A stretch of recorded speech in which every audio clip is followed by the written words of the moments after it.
कृष्णा भगवद गीता के 12वें अध्याय भक्ति योग को आगे पढ़ते हैं। अर्जुन ने कहा, योग में सबसे बेहतर कौन स्थित है?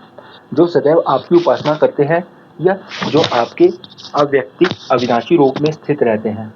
भगवान श्री कृष्ण ने कहा, जो अपने मन को मुझ पर एकाग्र करते हैं, निरंतर मेरी महिमा गान करते हैं और मुझ पर अत्यंत श्रद्धा रखते हैं, मैं उन्हें परम सिद्ध मानता हूँ। अब तक भगवद गीता में श्री कृष्ण ने अपने व्यक्तिगत, अव्यक्तिक एवं सर्वव्यापी पहलुओं के साथ साथ विभिन्न प्रकार के योगियों की व्याख्या की है। अब अर्जुन ने विशेष स्पष्टीकरण के लिए पूछा है कि कौन सा मार्ग सर्वश्रेष्ठ है, भक्ति योग का जो सीधे श्री कृष्ण पर केंद्रित है और जो भक्ति के कार्यों से संपन्न होता है, या अव्यक्तिक मार्ग जिसमें श्री कृष्ण ने के ब्रह्म यानी कि ब्रह्म ज्योति की प्रभा पर ध्यान केंद्रित करने का प्रयास होता है। अध्यात्म के पथ पर शुरुआत करने वाले बहुत से व्यक्तियों का यही प्रश्न है, कौन सा मार्ग बेहतर है, व्यक्तिगत या अव्यक्तिक? यहाँ पर श्री कृष्ण कहते हैं कि व्यक्तिगत मार्ग सर्वश्रेष्ठ है।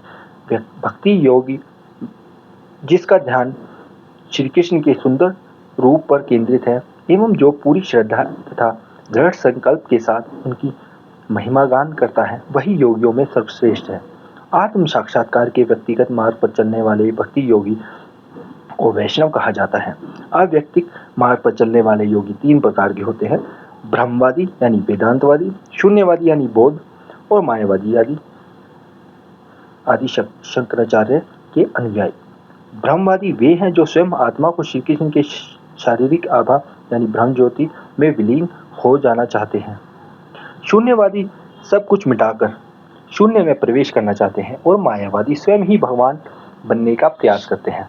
ब्रह्मवादी यानी ब्रह्म ज्योति में विलय होना चाहते हैं, किंतु उन्हें श्री कृष्ण के व्यक्तिगत रूप के बारे में अल्प जानकारी या कोई जानकारी नहीं होती, अतः वे कई जन्मों के बाद ही श्री कृष्ण के पास पहुंचते हैं, जैसे कि इस अध्याय के श्लोक में बताया जाएगा।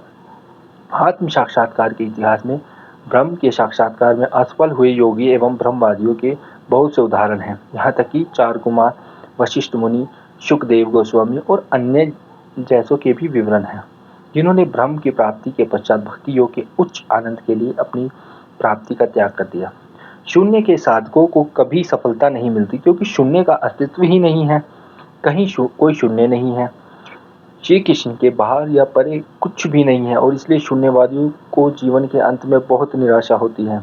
मायावादी श्री कृष्ण के व्यक्तिगत रूप को माया कहकर उसका अस्वीकार करते हैं और जो वे स्वयं भगवान बनना चाहते हैं। मायावादियों को अपराधी माना जाता है और वे जन्म और मृत्यु के संसार में लौट आते हैं। भगवद गीता में स्वयं श्री कृष्ण के उपदेश एक रूप है कि वे बार बार इस बात की पुष्टि करते हैं कि भक्ति योग ही सर्वश्रेष्ठ है। सभी तरह के योगियों, ज्ञानियों, दार्शनिकों एवं समाज सेवियों में भक्ति योगी जो बिना किसी भौतिक इच्छाओं के या मोक्ष की कामना के पूर्ण रूप से श्री कृष्ण में निमग्न है, वही सबसे श्रेष्ठ है और उन्हें अत्यंत प्रिय है। भक्ति योग के सर्वोच्च स्तर पर व्यक्ति सभी भौतिक इच्छाओं, भौतिक गतिविधियों एवं मोक्ष की कामनाओं से रहित होता है। इस तरह के भक्ति योग को श्री कृष्ण की इच्छाओं के अनुकूल किया जाना चाहिए। इस बात की और भी पुष्टि अब तक के सबसे बड़े अव्यक्तिक दार्शनिक श्रीपाद आदि शंकराचार्य ने की है, जिन्होंने अपने शिष्यों को डांटकर कहा था कि उन्हें केवल श्री कृष्ण की उपासना करनी चाहिए, कुछ और करने की आवश्यकता नहीं है। हरे कृष्णा।